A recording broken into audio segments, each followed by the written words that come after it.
খনীন্দ্ৰ বৰ্ণিলৰ কথাৰে ভাল পোৱা। আবৃত্তি নয়নিকা বৈশ্য। সেই যে প্ৰথম দেখিছিলোঁ তোমাক, সেই দিনৰে পৰা তুমি নজনাকৈ তোমাক ভাল পোৱাৰে পৰা নিজকে যেন ক'ৰবাত হেৰুৱাই পেলাইছোঁ। মুক্ত চৰাইৰ দৰে মতলীয়া হৈ উৰি ফুৰিছোঁ তোমাৰ বাবে।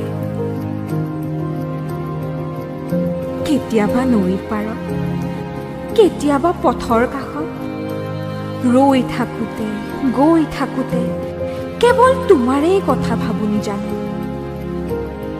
কেতিয়াবা প্ৰতিটো দিনেই ফাগুন ফাগুন যেন লাগে, প্ৰতিটো ক্ষণেই চিঞৰি উঠে তুমি তুমি বুলি।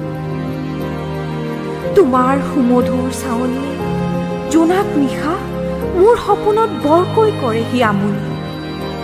তুমিয়েইতো সৰগী মুকুতামণি।